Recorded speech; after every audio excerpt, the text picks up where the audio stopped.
প্রিয় দর্শক শ্রোতা, আসসালামু আলাইকুম। আমি আজ আসছি ঐতিহাসিক চৌমনি কলেজে। আপনারা দেখতে পাচ্ছেন শহীদ মুক্তিযোদ্ধা খালেদ আহমদ তরুণ, আপনারা দেখতে পাচ্ছেন। আমি এই কলেজে 1945 সালে ভর্তি হয়েছি এবং আমি এখান থেকেই পাস করেছি। যদি দর্শক শ্রোতা, সবচাইতে আমি আজকে আমার থেকে ভালো লাগতেছে, আমি দুর্গাপুর হাই স্কুলে বর্তমানে শিক্ষকতা করতেছি। আমার সেই স্কুলের সাবেক ছাত্র জনাব জিয়াউদ্দিন রুবেল সাহেব, আজকে তিনি চৌমনি কলেজের আহ্বায়ক, ছাত্রলীগের ছাত্রলীগের আহ্বায়ক। আমি তার সাথে আজকে তাকে এই কলেজে এসেই তাকে পেয়ে আমি অত্যন্ত আনন্দিত যে তিনি এই কলেজের এই আহ্বায়ক হিসেবে দায়িত্ব পালন করতেছে। যুগ্ম আহ্বায়ক পালন করতেছে রেজাউল হোসেন সোহান। রেজাউল হোসেন সোহানকে অনেক ধন্যবাদ যে একটা চৌমনি কলেজের মতো বিশ্ববিদ্যালয় কলেজ তিনি দায়িত্ব পালন করতেছেন। যদি দর্শক শ্রোতা, আমি এখন আপনাদেরকে ভিতরে নিয়ে যাচ্ছি। দর্শক শ্রোতা, এই কলেজে আসি আমি শ্রদ্ধার সাথে স্মরণ করছি বাংলাদেশের যিনি স্বাধীনতা পতাকা উত্তোলক আসম আব্দুর রব। তিনি এশিয়ার যুবকণ্ঠ নামে পরিচিত ছিল। তিনি এই কলেজের ছাত্র ছিল। সিএসপি আব্দুর রব এই কলেজের ছাত্র ছিল। আমাদের দুদকের বদিউজ্জামান স্যার এই কলেজের ছাত্র ছিল। আজকে আমরা শ্রদ্ধার সাথে স্মরণ করছি আমাদের এই কলেজের স্বনামধন্য অধ্যক্ষ জনাব টি হোসেন স্যারকে। কলেজ আপনারা জানেন, যদি দর্শক, এই কলেজটি অত্যন্ত নান্দনিক একটা পরিবেশে অবস্থিত। এই কলেজের টি হোসেন তিনি অত্যন্ত সুনামধন্য একজন অধ্যক্ষ ছিলেন। আজকে এই কলেজে দাঁড়িয়ে আমি শ্রদ্ধার সাথে স্মরণ করছি আমাদের তখনকার, আমরা যখন এই কলেজে লেখাপড়া করেছি তখনকার ভাইস প্রিন্সিপাল অধ্যক্ষ শামসুদ্দিন স্যারকে আমি শ্রদ্ধার সাথে স্মরণ করছি আমাদের লজিক মন্নানকে স্মরণ করছি, আমাদের ইংলিশ মন্নানকে জনাব নুর ইসলাম স্যারকে, ইংরেজি নুর ইসলাম স্যারকে আমি শ্রদ্ধার সাথে স্মরণ করছি আমাদের ইসমাইল হোসেন স্যারকে। আমি এখন গর্ববোধ করতেছি যে আমাদের দুর্গাপুর হাই স্কুলের একজন ছাত্র এখন বিজ্ঞান বিভাগে শিক্ষকতা করতেছেন, গিরিধর বণিক। তিনি এই কলেজে এখন বিজ্ঞান বিভাগে শিক্ষকতা করতেছে। আমি শ্রদ্ধার সাথে তাকে স্মরণ করছি। প্রিয় দর্শক শ্রোতা, আমরা এখন আসছি চৌমনি কলেজের অফিসের সামনে। আপনারা দেখতে পাচ্ছেন কি সুন্দর ফুলের বাগান। আমাদের বর্তমানে দায়িত্ব রয়েছে অধ্যক্ষ আবুল বাশার সাহেব, অত্যন্ত কোঅপারেট ম্যান, অত্যন্ত সহনশীল এবং কোঅপারেট ম্যান। আমরা ওনার সাথে প্রথমে দেখা করেছি, এখন স্যার কাছে জানতে চাইব এই স্যারের কলেজের লেখাপড়ার অবস্থা কেমন। স্যার, চৌমনি সরকারি কলেজ বৃহত্তর নোয়াখালীর সবচেয়ে প্রাচীন কলেজ। এখানে সুদীর্ঘ অতীতকাল থেকে এখানে ঐতিহ্যের সহিত পড়ালেখা হচ্ছে। এখানে যারা অধ্যয়ন করে গেছেন তারা আজকে জাতির বিভিন্ন স্তরে বিভিন্নখানে স্বমহিমায় প্রতিষ্ঠিত আছে। তো বর্তমানে এই কলেজে প্রায় 10,000-এর বেশি ছাত্রছাত্রী, 13 সাবজেক্টে অনার্স এবং 2 সাবজেক্টে মাস্টার্স আছে। এবং এখানে বৃহত্তর নোয়াখালীতে আরও একটি গর্বের বিষয় যে সিইডিপি প্রজেক্টের আওতায় চৌমনি সরকারি কলেজে উন্নয়ন কার্যক্রম চলছে এবং এখানে বর্তমানে আধুনিক একটা 6তলা ভবন হচ্ছে, যেটা লিফট সহ 6তলা ভবন হবে। অদূর ভবিষ্যতে এখানে একাডেমিক কার্যক্রম পরিচালনা আরও সহজতর হবে। আর এখানে প্রায় 84 জন শিক্ষক কর্মরত আছে, তারা সবাই বিসিএস কর্মকর্তা। তারা সবাই মিলে এই কলেজকে সর্বাঙ্গীনভাবে শিক্ষায় আলোকিত করে তুলবে। আর আমরা চাই যে এই সরকারের আমলে এই বঙ্গবন্ধু আদর্শকে ধারণ করে এই সময় কালে শিক্ষার যে উন্নয়নের ধারাবাহিকতা সেটাকে আরও আমরা গতিশীল করব এবং চৌমনি কলেজ তার যে ঐতিহ্য এবং গৌরব আছে সেটা দিন দিন বৃদ্ধি পাবে। তো আপনাদেরকে ধন্যবাদ। আর আমি জানতে পারছি যে আপনি লেখালেখির সাথে জড়িত, আপনার এই পর্যন্ত কয়টা বই বাহির হয়েছে স্যার? আমার লেখালেখি গল্প কবিতার বই অনেকগুলো, এর মধ্যে 5টা কবিতা বই, একটা গল্প বই, তারপরে 2টা সম্পাদিত গ্রন্থ আছে। আর শিক্ষক হিসাবে ছাত্রছাত্রীদের জন্য আমার অনার্স মাস্টার্স লেভেলের 2-3টা বই বাজারে আছে, যেটা বাংলা বাজার থেকে প্রকাশ হয় এবং এটা অনার্স মাস্টার্স লেভেলের পাঠ্য বই সেটা আছে। ধন্যবাদ স্যার, আপনার সুন্দরভাবে সাক্ষাৎকার দেওয়ার জন্য, আমাদেরকে আন্তরিকতার সাথে গ্রহণ করার জন্য আপনাকে আমাদের পক্ষ থেকে এবং আমাদের ইউটিউব চ্যানেল লিয়াকত আলী ওয়ার্ল্ডের পক্ষ থেকে আপনাকে অশেষ ধন্যবাদ স্যার। আপনাদের ধন্যবাদ, আপনারা কষ্ট করে এসেছেন। আসলে চৌমনি কলেজে বাহির থেকে যারা আসেন, আসলে আমরা খুশি হই যে এই কলেজকে আরও হাইলাইটস করা উচিত। আমরা মনে করি এটাকে উপজেলা লেভেলে কলেজ আছে, উপজেলা বিবেচনা না করে এটাকে জেলার প্রধান একটা কলেজ হিসেবে বিবেচনা করলে এই কলেজের উন্নয়ন আরও বেশি হবে। কারণ এইটা যদি সেনবাগ উপজেলার বেগমগঞ্জ উপজেলার সমান ধরা হয় তাহলে উন্নয়নের ধারাবাহিকতা এই কলেজ পিছিয়ে পড়ে যায়। সেনবাগে যেখানে 1,500 ছাত্র, এখানে 10,000-এর বেশি ছাত্র, তাহলে একই রকম বিল্ডিং, একই রকম ভবন, একই রকম মান বিবেচনা করা যাবে না। আমরা সরকারের কাছে আশা করি যে এই কলেজকে যেন এই কলেজের গুণগত এবং পূর্বের ঐতিহ্যের ভিত্তিতে মূল্যায়ন করা হয়। আমরা চাই এই কলেজ তার যে গৌরব এবং ঐতিহ্য আছে সেটা সরকারের আনুকূল্য পাইলে আরও গৌরবময় অবস্থা করে। আপনি জানেন যে এই কলেজে প্রায় 31 একর সম্পত্তি আছে। এখানে বিশ্ববিদ্যালয় এবং বর্তমান সরকারের যে প্রযুক্তির উন্নয়নের যে চিন্তাভাবনা আছে, টেকনিক্যাল কলেজ এবং অন্যান্য কিছু করার মতো অবস্থা এখানে আছে। সরকার যদি এই বিষয়ে কোনো পদক্ষেপ নেয়, এই কলেজ কর্তৃপক্ষ থেকে আমরা ধন্যবাদ স্যার, আপনাকে ধন্যবাদ, অশেষ ধন্যবাদ আমাদেরকে সময় দেওয়া।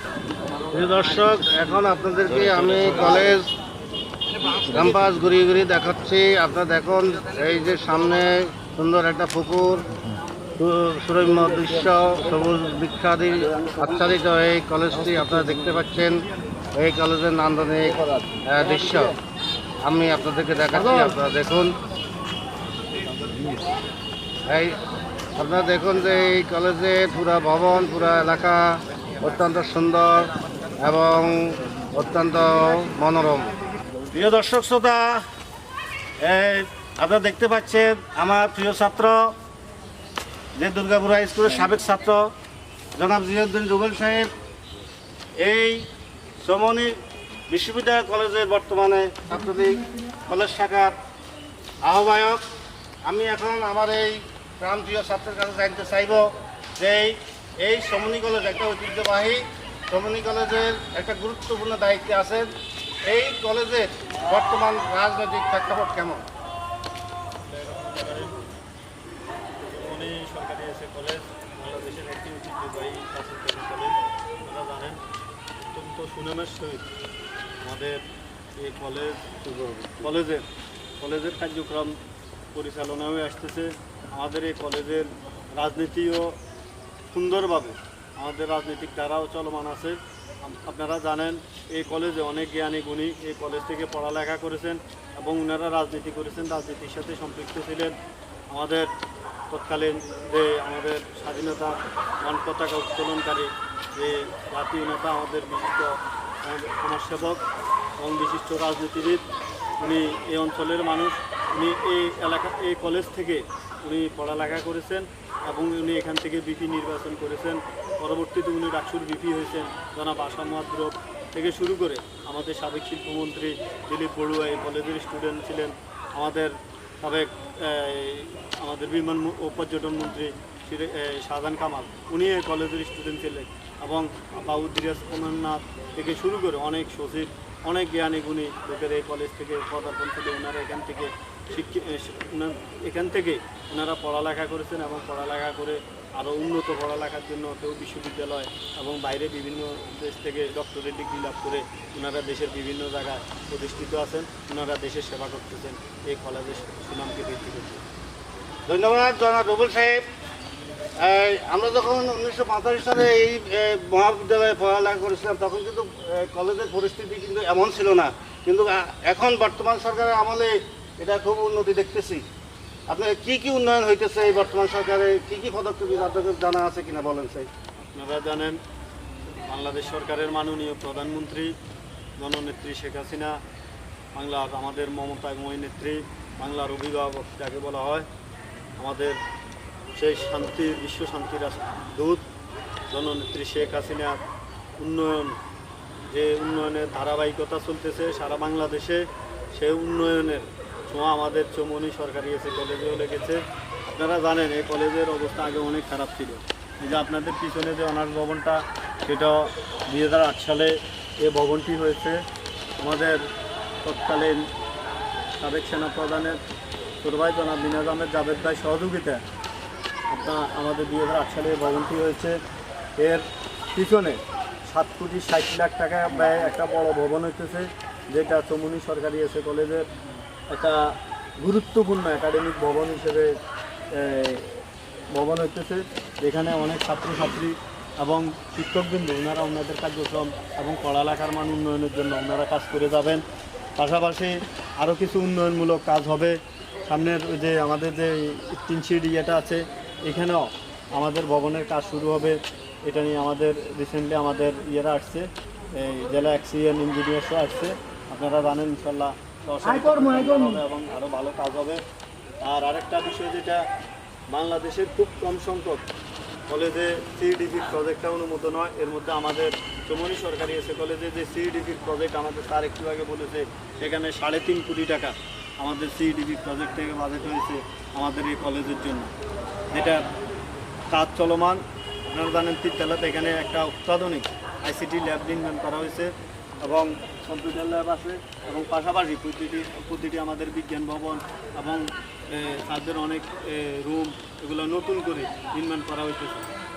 এই সরকারের আমলে ইনশাল্লাহ আরও উন্নয়নমূলক কাজ আরও হবে। আপনাদের আমি রুবেল সাহেবকে জানতে চাই যে আপনাদের এখানে রাজনৈতিক পরিস্থিতি, আপনাদের কোনো হানাহানি মারামারি আছে কিনা এই চৌমনি কলেজে? আপনারা কি সহাবস্থানে আছেন নাকি সহাবস্থানে নাই? ইনশাল্লাহ আপনারা জানেন চৌমনি সরকারি এসে কলেজ ঐতিহ্যবাহী কলেজ, যেহেতু এখানে রাজনীতিও আছে, কত বড় কলেজ, পাশাপাশি সব কলেজের রাজনীতিও আমাদের এখানে। আমরা সবাই সুলভ আচরণ করি একে অপরের সাথে, এবং আমাদের এখানে সহ অবস্থান আছে। আমরা ছাত্রলীগ ইনশাল্লাহ সবসময় ছাত্রছাত্রীদের জন্য কাজ করি। পাশাপাশি অনেক আমাদের ছাত্র দলের অনেক বন্ধুরাও আছে, আমরা ওনাদেরকে ভালো কাজে ওনাদেরকে সহযোগিতা করি, এবং আমাদের এখানে একটা সুন্দর রাজনৈতিক পরিবেশ সবসময় বিরাজমান। ধন্যবাদ। আমি ধন্যবাদ জানাই যে ছাত্রলীগ নেতা জিয়াউদ্দিন রুবেলকে, কারণ 1949 সালের 14 জানুয়ারি এই ছাত্রলীগ প্রতিষ্ঠা হয়েছে। স্বাধীনতা আন্দোলনে এই ঐতিহ্যবাহী দল ছাত্রলীগ বিরাট ভূমিকা পালন করেছে স্বাধীনতা আন্দোলনে। সেই ছাত্রলীগ এখনও আছে। আমি মনে করি এই ছাত্রলীগেরা যদি সুসংগঠিত থাকে, তাহলে বাংলাদেশকে একটা আধুনিক বাংলাদেশে রূপান্তরিত করতে পারবে। শেখ হাসিনার হাতকে শক্তিশালী করে এই বাংলাদেশকে আধুনিক শক্তিশালী রাষ্ট্র হিসাবে করতে পারবে, এই আশা রাখি। দর্শকবৃন্দ, আপনার লক্ষ্য করো উত্তর দিকে যে ভবনটা, ওইখানে বিশাল ভবন দেখতে পাচ্ছেন। এটা কিন্তু আমাদের সময় এই ভবনটা ছিল। এখন এই ভবনের সামনে আপনারা দেখতে পাচ্ছেন যে ব্যাডমিন্টন ফিল্ড আছে। আপনারা পূর্ব দিকে লক্ষ্য করেন, সেখানে অনার্সের 13টা বিষয়ে যে অনার্স চালু করা হয়েছে, সেই অনার্সের 13টা বিষয়ে বিজ্ঞান, কম্পিউটার ল্যাব, রাষ্ট্রবিজ্ঞান, বাংলা বিভাগ, বিজ্ঞান, ছাত্রবিজ্ঞান, এই পর্যায়ক্রমে বিজ্ঞান বিভাগ ভবনগুলোর সামনে মনোরম দৃশ্য অবতারণা করেছে। সেখানে একটা পার্ক তিনি তার নেতৃত্বে এই কলেজকে অত্যন্ত সুন্দর এবং মনোরম পরিবেশে সৃষ্টি করার জন্য তিনি এই যে পার্কটি সৃষ্টি করেছেন। আপনারা দেখেন দক্ষিণ দিকে সুবিশাল পুকুর, এই পুকুরটা কলেজটার পরিবেশ আরও নান্দনিক করেছে। নান্দনিক দৃশ্য অবতারণা হয়েছে আমাদের এই কলেজটাকে, আপনারা জানেন। এবং আপনার উত্তর দিকে সেখানে আছে ছাত্রীদের কমন রুম।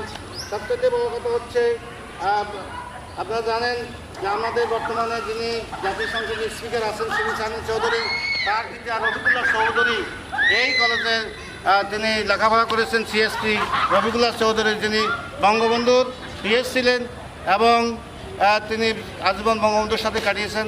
এখন তার এই সুযোগ্য কন্যা শিরিন শারমিন চৌধুরী আমাদের মহান জাতীয় সংসদের এই স্পিকারের দায়িত্বে আছেন। প্রিয় দর্শক, আপনারা লক্ষ্য করেন পূর্ব দিকে যে প্রাণী বিজ্ঞান ভবন এবং সমাজের সামনে একটা নান্দনিক পার্ক তৈরি করা হয়েছে, যেখানে শিশুরা আমাদের ছাত্রদের শিশুরা যারা কর্মকর্তা কর্মচারী আছে তাদের বাচ্চারা এখানে আনন্দ উপভোগ করার জন্য এবং ছাত্রছাত্রীরা এখানে আনন্দ উপভোগ করার জন্য এই পার্ক সৃষ্টি করা হয়েছে। পাশে আমাদের ইংরেজি ডিপার্টমেন্ট, এখানে একটা সুন্দর উদ্ভিদ বিজ্ঞানের সামনেই অত্যন্ত সুন্দর একটা ফুলের বাগান। আমি কলেজ কর্তৃপক্ষকে অভিনন্দন জানাই, তাদের মন মানসিকতা, কলেজ ছাত্রলীগের নেতাদের অভিনন্দন জানাই, জিয়াউদ্দিন রুবেল তাকে অভিনন্দন, স্যারদেরকে অভিনন্দন জানাই। সেই প্রতিষ্ঠা কাল থেকে বর্তমান পর্যন্ত যত শিক্ষক মৃত্যুবরণ করেছে আমরা তাদের বিদায় আত্মা মাগফিরাত কামনা করছি। আল্লাহ পাক যেন তাদেরকে সামনে বেহেশত দাখিল করেন। আর এখন যারা বর্তমানে এই কলেজে শিক্ষকতা করতেছেন তারা যেন মনোযোগ দিয়ে আমাদের এই যে কারিগর তারা ছাত্রছাত্রীদেরকে ভালো শিক্ষাদান করতে পারে। এই দর্শক, আপনারা উপস্থিত আপনাদের এখানেই আমাদের ছাত্র সংসদের কার্যালয়, এখান থেকে তাদের কার্যক্রম তারা পরিচালনা করে। এর পূর্ব দিকে সেখানে অনলাইন বর্তমান করোনাকালীন যখন সরাসরি ক্লাস করা সম্ভব ছিল না, তখন আমাদের সম্মানিত শিক্ষকবৃন্দরা এখানে অনলাইনে ক্লাসের ব্যবস্থা করেন, তাদের ছাত্রছাত্রীরা লেখাপড়া করতে পারবে। এখানে অনলাইনে ক্লাসের ব্যবস্থা করা হয়েছে। আপনারা লক্ষ্য করেন উত্তরদিকের ছাত্র কমন রুম, এবং ছাত্ররা তাদের খেলাধুলা করে অবসর বিনোদন করেন। সে পূর্ব দিকে আপনারা লক্ষ্য করেন, সেটা হলো ছাত্র কমন রুম। দর্শক, আমরা এখন ঢুকেছি আমাদের যারা আবুল কালাম যিনি অধ্যক্ষ দায়িত্বে আছেন তার বাসভবনে। অত্যন্ত ছায়া সুনিবিড় মনোরম পরিবেশে আপনারা লক্ষ্য করেন একটা সবুজে ঘেরা এই ভবনটি। এখানে আসলে যে কোনো মানুষের মন অত্যন্ত ভালো হয়ে যাবে। যিনি অধ্যক্ষের দায়িত্বে আছেন উনি অত্যন্ত মননশীল মানুষ, তার সাথে আমার কথা হয়েছে। তাকে আমাদের অত্যন্ত ভালো মানুষ এবং অত্যন্ত শিক্ষিত মানুষ, লেখাপড়া জানানোর মনে হয়েছিল এবং এটাই তার ভবন। এই অত্যন্ত মনোরম এবং নান্দনিক এই ভবনের দৃশ্য। প্রিয় দর্শক, আপনারা লক্ষ্য করেন এই যে বিশাল কলেজে কিন্তু মাঠটা কিন্তু পিছনে। আমরা যখন 1985 সালে আমরা এখানে ভর্তি হয়েছি, আমরা এই পিছনের মাঠে বিশাল, আপনারা লক্ষ্য করেন বিশাল মাঠ, এই মাঠে আমরা খেলাধুলা করেছি। এখনও ছাত্রছাত্রীরা এখানে খেলাধুলা করে। এর পূর্ব পাশেই আমরা দেখে বিশ্ববিশাল সেই ছাত্রাবাস, এখানে ছাত্রদেরকে রাখা হবে যাতে ছাত্ররা এখান থেকেই লেখাপড়া করে। এছাড়াও আপনারা জানেন যে সমনী কলেজের ডিগ্রি হোস্টেল নামে একটা হোস্টেল আছে, সেটা কলেজের পশ্চিম দিকে অবস্থিত এবং ছাত্রীদের জন্য অত্যন্ত মনোরম একটা আবাসিক হল রাখা হয়েছে, যাতে করে দূরে যারা বৃহত্তর নোয়াখালীর ছাত্রছাত্রীরা এই সমনী কলেজে লেখাপড়া করে। সে আগেও করতো, এখনও এই কলেজটা সারা বাংলাদেশের মধ্যে একটা রাজনৈতিক ক্ষেত্রেও সেরা, লেখাপড়ার ক্ষেত্র সেরা। এবং এই কলেজে ছাত্রছাত্রীরা তারা সম্প্রীতি বজায় রাজনীতি করে, তারা কারো কোনো রাজনৈতিক দলের সাথে হানাহানি না করে তারা অত্যন্ত মিলেমিশে রাজনীতি করে এই এলাকাকে উন্নত করার জন্য, নোয়াখালীকে উন্নত করার জন্য তারা তাদের প্রচেষ্টা চালিয়ে যায়। দর্শক, আপনারা দেখছেন বিশাল 6তলা বিল্ডিং। এটা আমি আগেও বলেছি, এখনও বলতেছি যে এখানে ছাত্রদেরকে যারা দূর দূরান্তের সে বৃহত্তর নোয়াখালীর সে বাইরে থেকে যারা যেসব ছাত্রছাত্রী আসে তাদের এখানে থেকে লেখাপড়া করার সুবিধার জন্য এই ভবনটা করা হয়েছে।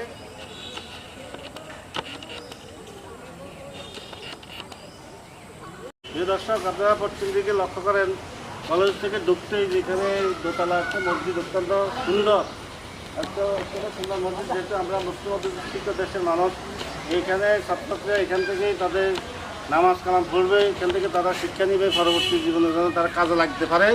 তারা এখানে নামাজ পড়বে, জোহরের নামাজ তারা এখানে পড়তে পারবে, আসর নামাজ পড়তে পারে, পরীক্ষার সময় তারা আসর নামাজও পড়তে হয়। এই জন্য সুন্দর এই মসজিদটিকে নান্দনিক করা হয়েছে। ধন্যবাদ সকল দর্শক। ভিডিওটি ভালো লাগলে চ্যানেলটি সাবস্ক্রাইব করুন।